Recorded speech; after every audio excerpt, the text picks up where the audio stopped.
비가 부슬부슬 내리는 화요일 저녁, 유나리는 평소와 다름없이 지하철 3번 출구로 향했습니다. 회사에서의 하루는 언제나 그랬듯 반복적이고 지루했죠. 28살의 할인에게 매일은 그저 견뎌내야 할 시간의 연속이었어요. 길모퉁이를 돌아 집으로 가는 골목길에서 할인은 낡은 리어카를 끌고 가는 노파를 마주쳤습니다. 정옥래라는 이름조차 모르는 채 할인은 그저 동네에서 가끔 보던 폐지 줍는 할머니 정도로만 생각했어요. 할머니의 구부정한 등과 힘겹게 리어카를 끄는 모습이 마음에 걸렸죠. 할머니 도와드릴게요. 할인이 다가가 리어카의 한쪽을 잡았습니다. 정옥래는 처음엔 거부했지만 할인의 따뜻한 미소에 결국 고개를 끄덕였어요. 둘이 함께 리어카를 끌고 가던 중 길가에 튀어나온 돌부리에 바퀴가 걸렸습니다. 순간 균형을 잃은 리어카가 옆으로 넘어지면서 안에 담긴 폐지들이 우수수 쏟아졌어요. 할인이 황급히 폐지를 줍기 시작했는데 그 사이에서 뭔가 이상한 것이 보였습니다. 두툼한 봉투에서 흘러나온 건 5만 원권 지폐 다발이었죠. 이게 뭐죠? 할인의 놀란 목소리에 정옥래의 얼굴이 새하얗게 질렸습니다. 그 순간 지나가던 행인들이 하나둘 모여들기 시작했어요. 어머, 저 할머니가 돈을 훔쳤나 봐. 폐지 속에 돈다발이 있다고. 빨리 경찰에 신고해야겠어요. 순식간에 소란이 벌어졌고 누군가 이미 경찰에 신고 전화를 걸고 있었습니다. 정옥래는 아무 말도 하지 않은 채 고개만 숙이고 있었죠. 할인은 뭔가 잘못됐다는 직감이 들었어요. 할머니의 표정에서 죄책감보다는 체념이 느껴졌거든요. 할머니, 이 돈이 어떻게 된 건가요? 설명해 주세요. 하지만 정옥래는 입을 다문 채 아무 대답도 하지 않았습니다. 멀리서 경찰차 사이렌 소리가 들려오고 있었어요. 경찰이 도착했을 때 현장은 이미 구경꾼들로 가득했습니다. 강남경찰서 강력반 형사 장세준이 현장을 정리하며 상황을 파악하기 시작했어요. 돈의 액수를 세어보니 무려 3천만 원이 넘는 거액이었죠. 할머니, 이 돈이 어디서 나온 건지 말씀해 주세요. 장세준의 질문에도 정옥래는 묵묵부답이었습니다. 할인은 할머니 옆에서 계속 변호했지만 상황은 불리하기만 했어요. 형사님, 할머니가 도둑질을 하셨을 리 없어요. 뭔가 오해가 있는 것 같습니다. 아가씨, 현실을 보세요. 폐지 속에서 3천만 원이 나왔다고요. 이게 정상적인 상황인가요? 할인은 말문이 막혔습니다. 객관적으로 봐도 이상한 상황이긴 했거든요. 하지만 할머니의 눈빛에서 뭔가 다른 이야기가 숨어 있다는 확신이 들었어요. 경찰서로 향하는 길에 할인은 정옥래의 다리를 우연히 보게 됐습니다. 할머니의 오른쪽 무릎 뒤쪽에 자신과 똑같은 모양의 점이 있었던 거예요. 할인은 깜짝 놀랐지만 그 순간을 놓치고 말았습니다. 할머니는 정말 결백하실 거예요. 할인의 간절한 말에도 주변 사람들은 고개를 저었어요. 증거가 너무 명확했거든요. 정옥래는 그대로 경찰서로 연행됐고 할인은 참고인 자격으로 조서를 작성해야 했습니다. 조서를 작성하면서 할인은 계속 할머니를 생각했어요. 왜 아무 말도 하지 않으시는 걸까? 정말 그 돈을 훔친 걸까? 아니면 말할 수 없는 다른 이유가 있는 걸까? 할인의 마음속에는 의문이 꼬리에 꼬리를 물었습니다. 경찰서를 나서며 할인은 다짐했어요. 할머니가 정말 억울하다면 자신이 진실을 밝혀내겠다고 말이죠. 다음 날 아침 할인은 경찰서를 다시 찾았습니다. 밤새 잠을 이루지 못한 채 할머니 생각만 했거든요. 장세준 형사를 만나 자초지종을 다시 설명했어요. 형사님, 할머니 다리에 있던 점 말인데요. 저랑 똑같은 자리에 똑같은 모양으로 있었어요. 그게 뭐 어쨌다는 건가요? 혹시 할머니가 제 친어머니일 수도 있지 않을까요? 장세준은 처음엔 황당하다는 표정을 지었지만 할인의 진지한 얼굴을 보고 생각을 바꿨습니다. 할인이 양육원 출신이라는 얘기를 듣고 나서는 더욱 관심을 보였어요. 그렇다면 한번 확인해 볼 가치는 있겠네요. 하지만 할머니가 아직도 아무 말을 안 하고 계세요. 할인과 장세준은 함께 유치장으로 향했습니다. 정옥래는 구석에 웅크리고 앉아 있었어요. 할인이 다가가자 할머니의 눈에 잠깐 흔들림이 보였지만 여전히 말은 하지 않았습니다. 할머니, 저는 윤할인이에요.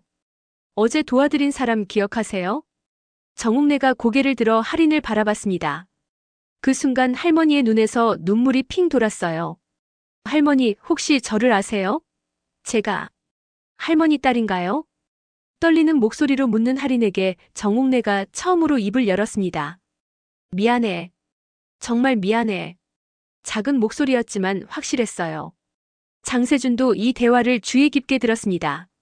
뭔가 단순한 절도 사건이 아니라는 확신이 들기 시작했거든요. 할머니, 그 돈은 어떻게 된 거예요? 정말 훔친 게 아니라면 말씀해 주세요. 하지만 정옥래는 다시 입을 다물었습니다. 마치 말하면 안 되는 비밀이라도 있는 것처럼 말이죠. 할인은 답답했지만 할머니를 재촉하지 않았어요. 대신 진실을 스스로 찾아내기로 결심했습니다. 할인은 회사 일을 뒤로 미루고 정옥래의 과거를 추적하기 시작했습니다. 구청과 주민센터를 돌아다니며 할머니의 신상 정보를 찾아봤어요. 놀랍게도 정옥래는 30년 전까지만 해도 이 지역 유지의 며느리였다는 사실을 알게 됐죠. 정옥래.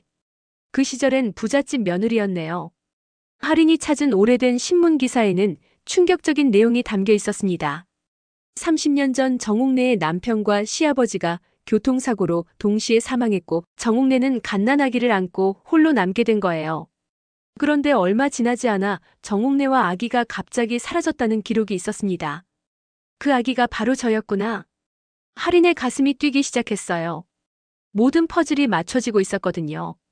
그런데 왜 할머니는 자신을 양육원에 맡겼을까요? 그리고 왜 신분을 숨기고 폐지를 주우며 살고 있는 걸까요? 더 깊이 조사하던 중 할인은 문유경이라는 인물을 발견했습니다.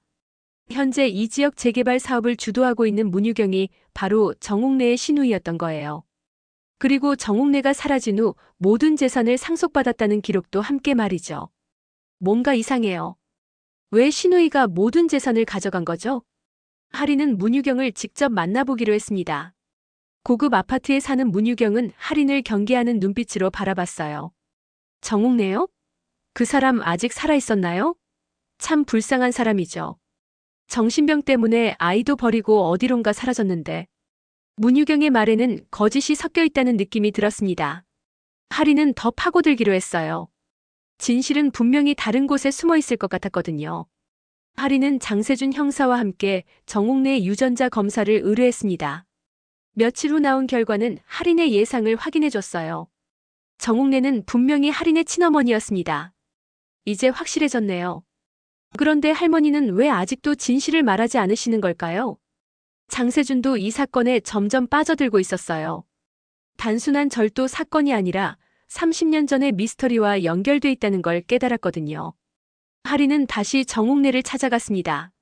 이번엔 유전자 검사 결과를 들고 말이죠. 엄마, 이제 확실해요.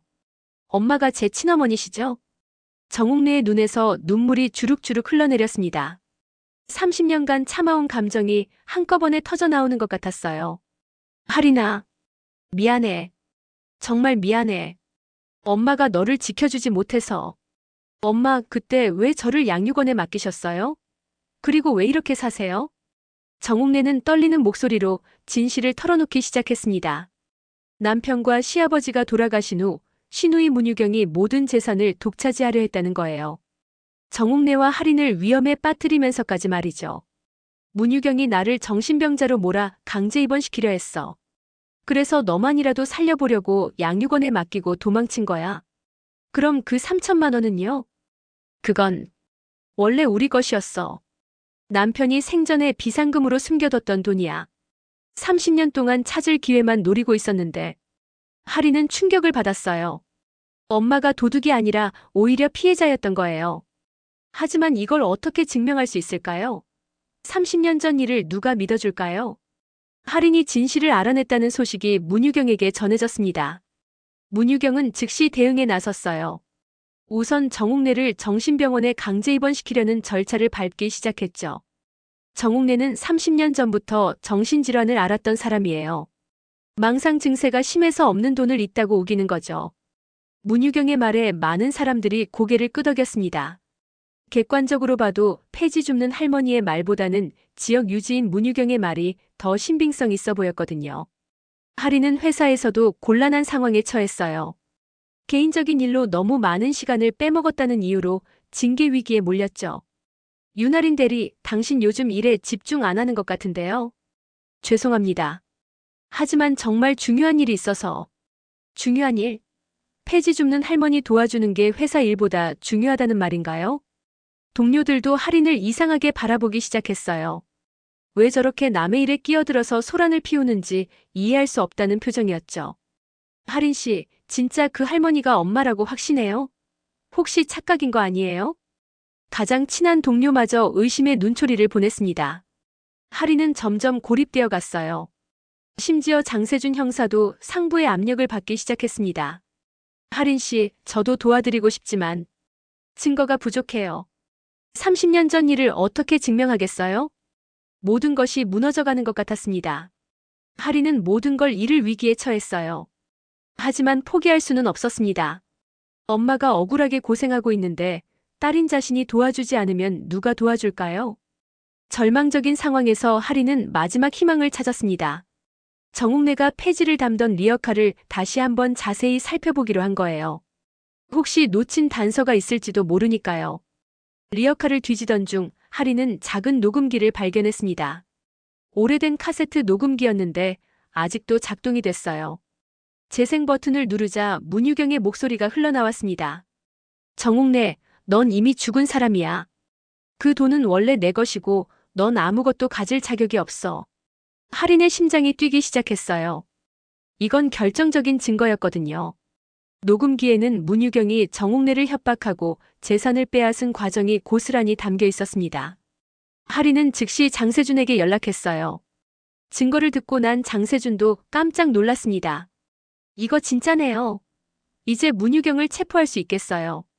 하지만 문유경은 쉽게 물러서지 않았어요. 녹음기가 조작됐다고 주장하며 끝까지 발뺌했죠. 할인은 다른 방법을 생각해야 했습니다.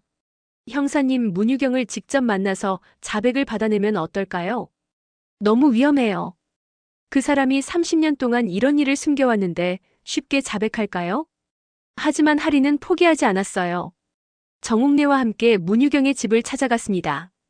녹음기를 숨기고 대화를 시도한 거죠. 문유경 씨, 이제 그만 진실을 말하세요. 30년간 숨겨온 비밀을 말이에요. 문유경은 처음엔 시치미를 뗐지만 점점 흥분하기 시작했어요. 그리고 마침내 자신의 범행을 자백하고 말았습니다. 그래, 내가 다 했어. 정옥래 때문에 내 인생이 망가질 뻔했다고. 그 돈은 원래 내 몫이었어. 문유경의 자백이 담긴 녹음 파일은 결정적인 증거가 됐습니다. 30년 전의 진실이 마침내 세상에 드러난 거예요. 문유경은 재산 편취와 협박, 그리고 살인교사 혐의로 체포됐습니다. 정옥래는 모든 누명을 벗고 명예를 회복했어요. 언론에서도 이 사건을 크게 다뤘고 많은 사람들이 할머니에게 응원의 메시지를 보냈습니다. 엄마, 이제 정말 괜찮아요. 더 이상 숨어 살지 않으셔도 돼요. 할인은 정옥래의 손을 꼭 잡았습니다. 30년 만에 처음으로 편안한 표정을 짓는 엄마를 보며 눈물이 났어요. 할인아, 엄마가 정말 미안해. 너를 제대로 키우지 못해서. 이제 함께 살아요. 그동안 못한 얘기 많이 하면서요. 할인은 회사에서도 명예를 회복했습니다. 진실을 밝혀낸 용기 있는 행동이라며 오히려 칭찬을 받았어요. 장세준 형사도 이 사건을 통해 진정한 정의가 무엇인지 다시 한번 깨달았다고 했습니다. 며칠 후 할인은 정옥래와 함께 그 골목길을 걸었습니다. 예전처럼 리어카를 끌고는 있었지만 이번엔 폐지가 아닌 꽃을 담고 있었어요. 동네 사람들에게 나눠주려는 거였습니다. 엄마, 이 리어카에 뭔가 써봐요. 할인이 붓을 들고 리어카 옆면에 글씨를 썼습니다. 버려진 것에도 진실이 숨겨져 있다라는 문구였어요. 좋은 말이네, 할인아. 엄마도 저도 버려졌다고 생각했지만 결국 진실을 찾았잖아요. 두 사람은 리어카를 함께 끌고 골목길을 걸어갔습니다. 석양이 지는 하늘 아래 모녀의 그림자가 길게 드리워졌어요. 30년 만에 찾은 진실은 이렇게 새로운 시작이 되었습니다.